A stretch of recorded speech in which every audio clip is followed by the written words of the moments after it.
This is the WBBM Air Theater, Wrigley Building, Chicago. Wrigley's Spearmint Gum presents The Howard Miller Show.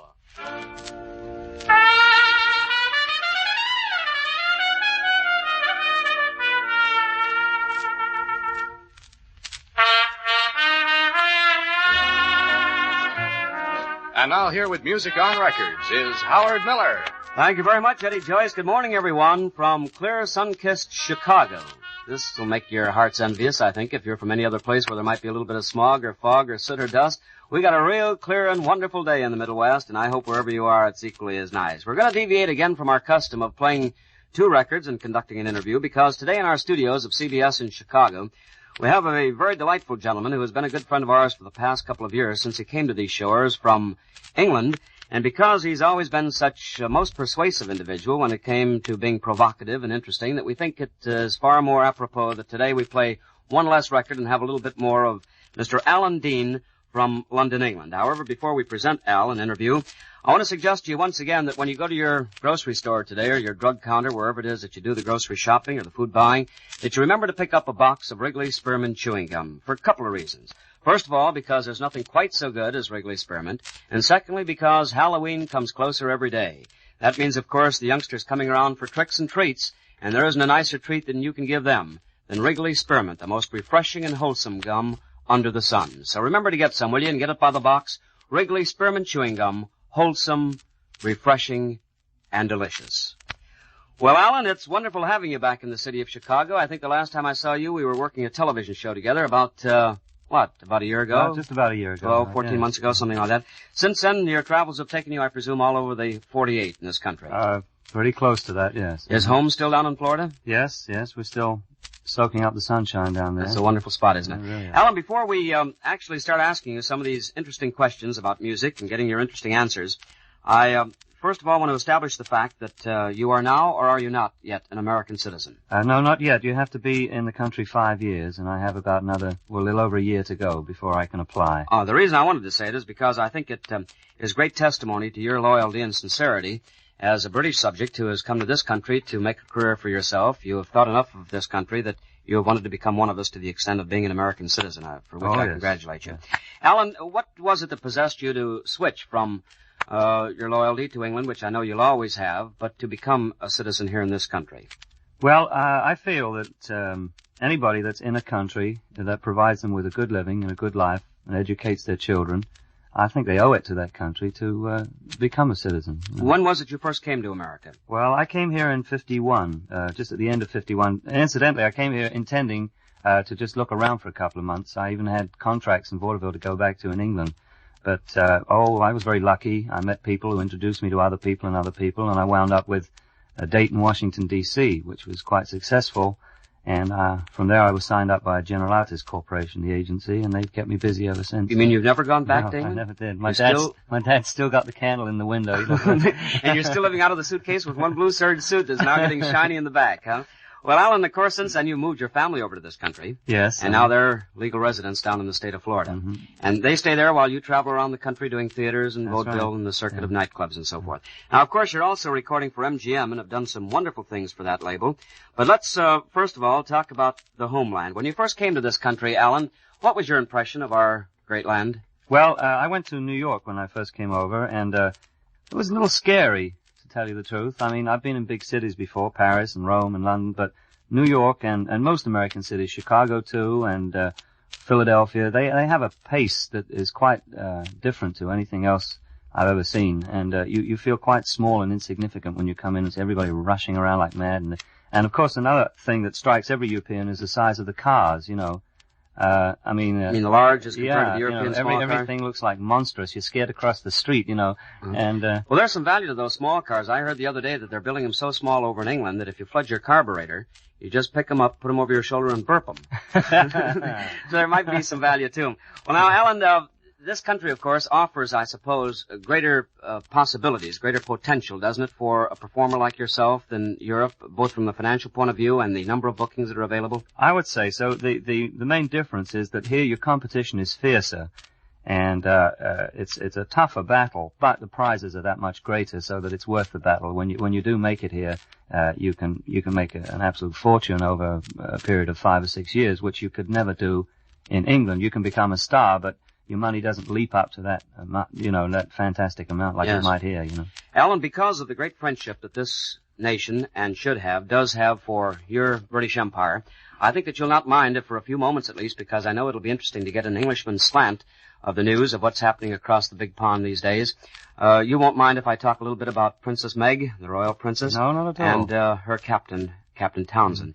What is your impression as an Englishman once removed to American soil about the tumult that's going on over there in the press, the British press, as it is here? Well, I feel that the thing is pretty much over-exaggerated. I believe that whatever comes about should be done discreetly, and if they want to get married, let them get married, or if they don't want to, or if whatever the story is, let it be done in a peaceable manner, and let's not have all this hullabaloo. I believe that the press on both sides of the Atlantic have sort of played this thing up for all it's worth, and they've made it far bigger than it really is, Yes. Here in this country, of course, our press takes tremendous liberty with people in the public eye, public officials and so forth, but it's always been my understanding that there in England there was sort of a hands-off policy as regards royalty. Why is it that the British press can keep this business so hot and alive in the headlines? Have they relaxed that policy? Are they no longer in a private sanctuary? I don't know. This thing does surprise me, as a matter of fact, because I know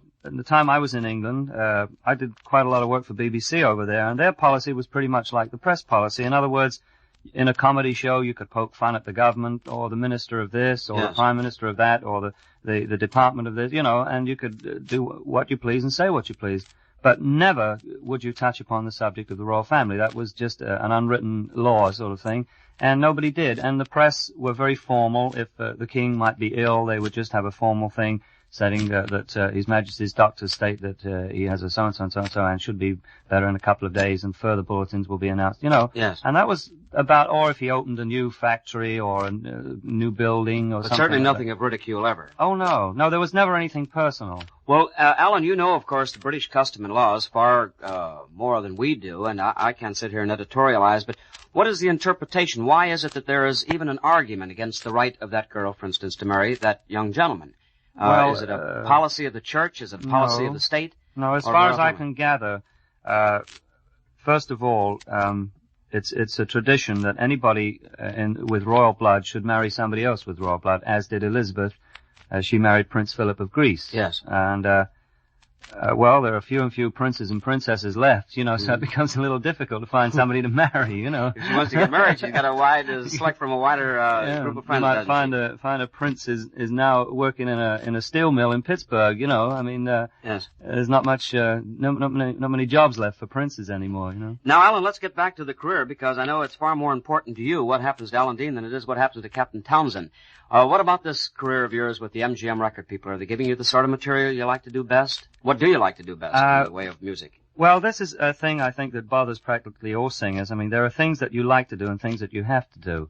I like singing the standard type tune, like most singers do. The real good quality type songs, but they're not always the songs that dominate the hit parade. So you have to compromise. I think people in most businesses do. I think so. Nobody does exactly what they want to do.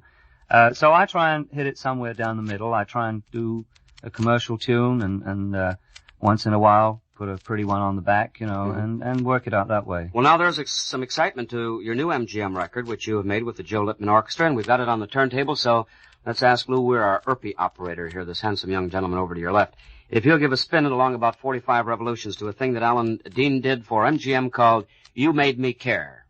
You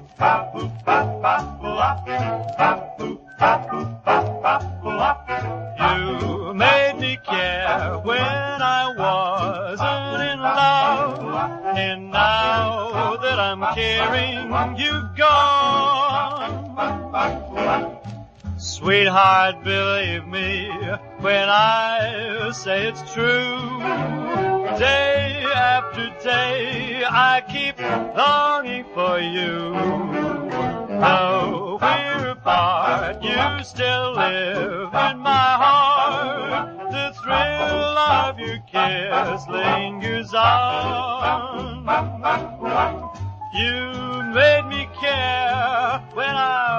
wasn't in love.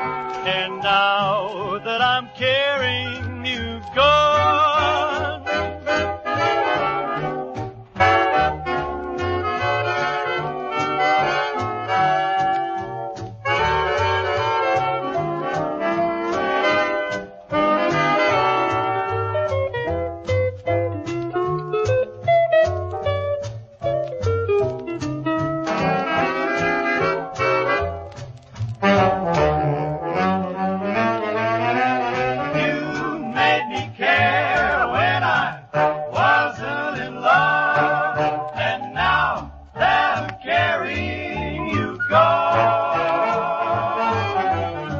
Sweetheart, believe me when I say it's true.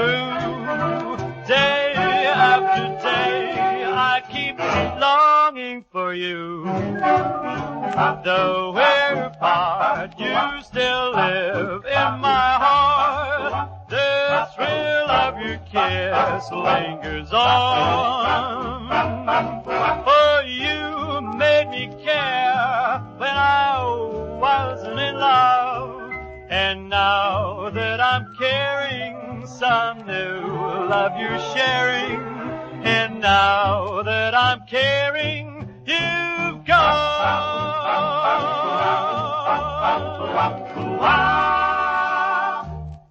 Fine new record by Alan Dean, British boy, once removed now to this soil of America.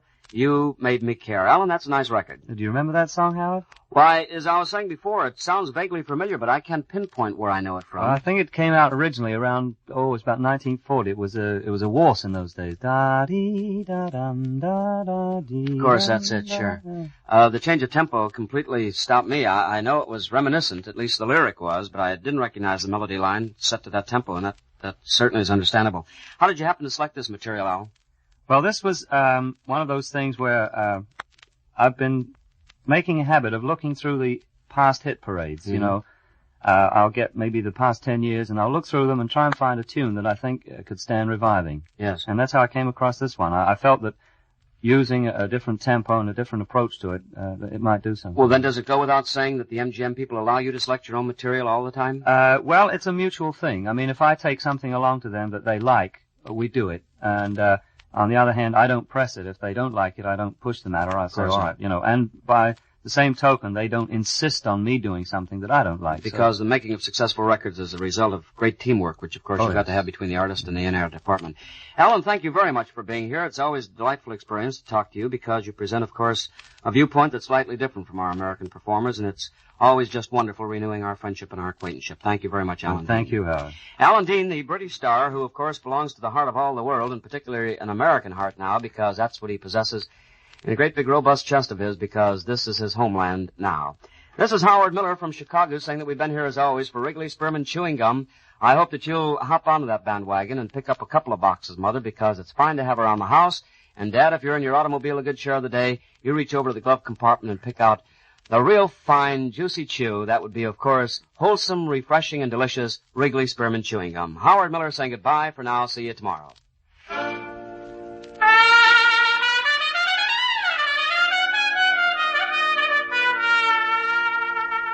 You've just heard The Howard Miller Show with music on records brought to you from Chicago by Wrigley's Spearmint Gum. Be sure and join Howard Miller tomorrow at this same time when his guest will be the great Hoosier comedian Herb Schreiner. This is the CBS Radio Network.